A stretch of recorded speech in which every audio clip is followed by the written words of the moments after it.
આજે આપણે બનાવીશું છેલ્લી ભાજીની કઢી.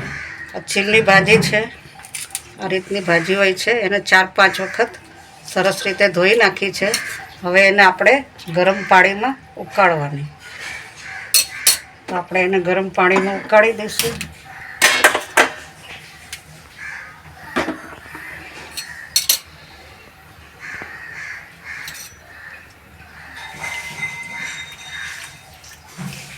છેલ્લી ભાજી બફાઈ ગઈ છે અને આપણે એને કાણાવાળા વાટકાથી ગાળી લીધી છે.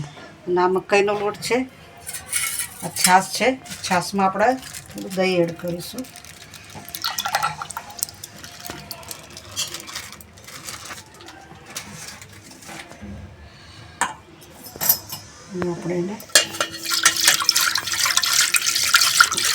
આપણે દહીં અને છાશ બરોબર મિક્સ કરી દઈશું.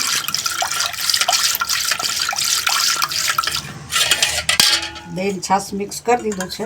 હવે આ છેલ્લી ભાજી છે, એમાં આપણે મકાઈનો લોટ નાખી અને એ ભાજીને આપણે મસળવાની. આમાં ચણાનો લોટ નથી લેવાનો, આમાં મકાઈનો લોટ લેવાતો હોય છે. અને આ રીતે મસળવાથી શું ભાજી બી ઝીણી ગ્રાઇન્ડ થઈ જાય, એનો ભૂક્કો થઈ જાય ભાજીનો. એટલે આપણે બહુ ભૂક્કો પણ નથી કરવાનો, આ રીતે રાખવાની છે. ડાયરેક્ટ નાખી દઈએ તો પછી એ ખાવાની મજા ના આવે. એટલે આ રીતે આપણે એને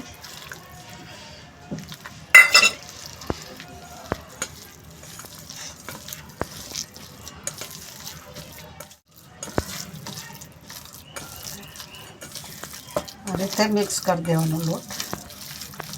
ચણાના લોટમાં બી બનાવીએ તો બનાવી શકાય, આનો ટેસ્ટ વધારે સારો આવે.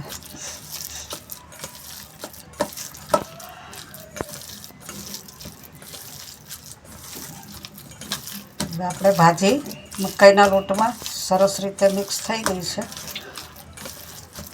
હવે આપણે એને છાશ અને દહીં આપણે મિક્સ કરીશું એમાં નાખીશું.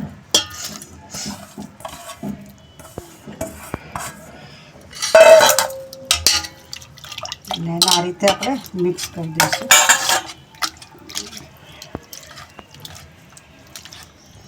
આ રીતે સરસ રીતે મિક્સ કરી દેવાનું.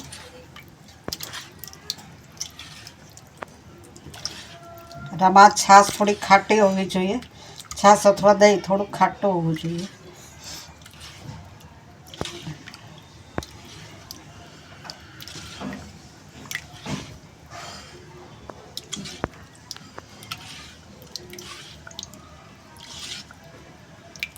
આપણે ભાજીને છાશ મિક્સ થઈ ગઈ છે. હવે આપણે એને ગેસ ઉપર મૂકી દઈશું.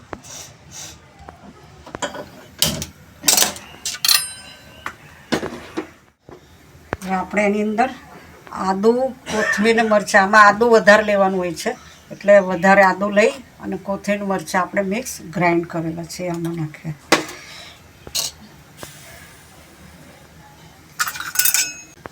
શરૂઆતમાં આને ફાસ્ટ ફ્લેમ ઉપર બનાવવાની છે, પછી ધીમા ફ્લેમ ઉપર ગરમ કરવાની છે. અને સતત હલાવતા રહેવાનું, કારણ કે મકાઈનો લોટ હોય એટલે નીચે ચોંટી જાય.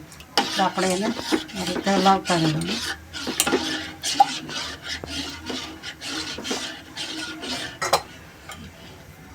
હવે આપણે એમાં સ્વાદ અનુસાર મીઠું નાખીશું.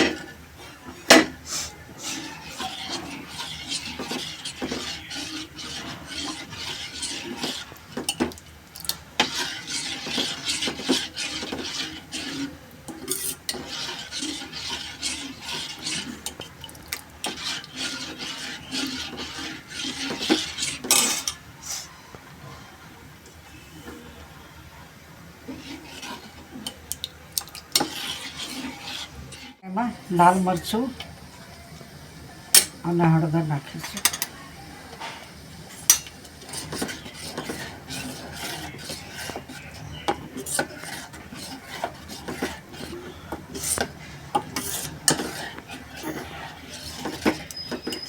આ જે ચીલની ભાજી છે તેને કન્ટિન્યુ આવી રીતે હલાવતા રહેવી પડે છે, નહીં તો એ વાસણમાં નીચે ચોંટી જાય છે. એટલે જેમ જેમ ઉકળે તેમ તેમ એને ઉકાળતા રહેવાની. જરૂર મુજબ થોડું થોડું પાણી પણ ઉમેરતા રહેવાનું. જરૂર લાગે તો જાડી લાગે તો પાણી નાખી શકાય. આ કઢી જાડી જ હોય છે. અને આને આપણે મકાઈના રોટલાની સાથે ખાવામાં મજા આવે છે. મકાઈના રોટલાની સાથે જ આ બરાબર સેટ થાય છે. તેની સાથે આ જે ચીલની ભાજી છે તેનો સ્વાદ ખૂબ મેચ થાય છે.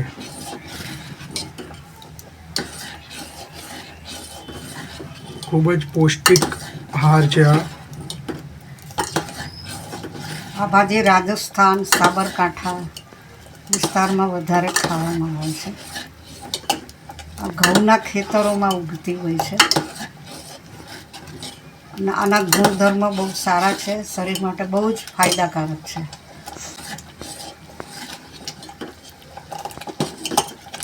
આના મુઠિયા બી બને, ભાજીના ઢેબરા બને.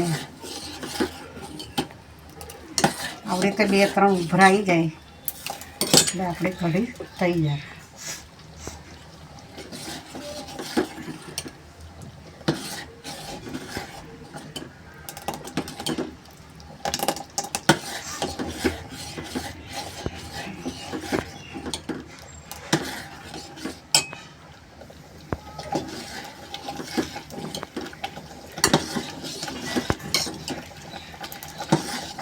આમાં આપણે ઘી નાખવું હોય તો નાખી શકાય. ઘરની માખણવાળી છાશ હોય ને તો બહુ સરસ બને આ કઢી.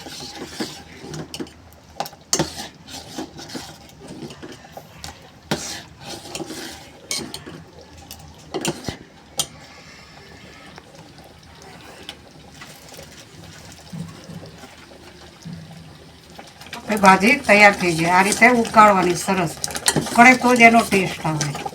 આ રીતે સરસ રીતે ઉકાળવાની, રીતે ઉકાળવાની સખત, તો જ એનો સ્વાદ આવે.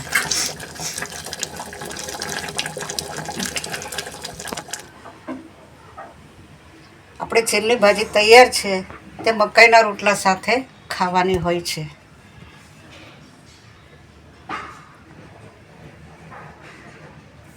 તેના ગુણધર્મ વિશે આપણે આગળ વાત કરીશું.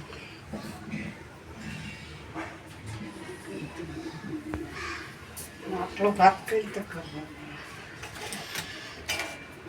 સાંજે તો ખાઈ બી નહીં. હવે આપણે ચીલની ભાજી વિશે વાત કરીશું. તેને બથુઆની ભાજી પણ કહેવામાં આવે છે. તેમાં vitamin A, C, K, B6 પણ છે અને આંખો અને હાડકાં માટે તે ખૂબ જ સારું છે. તેમાં ફાઇબર હોવાથી કબજિયાતને મટાડે છે. ડાયાબિટીસમાં પણ બહુ સારો ફાયદો આપે છે. લોહીને પણ શુદ્ધ કરે છે, કબજિયાતને મટાડે છે, એનિમિયા પણ મટાડે છે. પથરી, આર્થરાઇટિસ અને હાડકામાં રોગોમાં બહુ જ સરસ કામ કરે છે. દાંતના રોગ, મસૂડાના રોગમાં ખૂબ જ ફાયદાકારક છે અને શરીરની અશક્તિને પણ તે દૂર કરે છે. તેનામાં ઉકાળેલા પાણીથી એ પાણી પીવામાં આવે તો અજીર્ણ, કૃમિ, અર્શ, પથરી વગેરે મટે છે. આમ જોવા જઈએ તો બથુઆની ભાજી શરીર માટે ખૂબ જ ફાયદાકારક છે.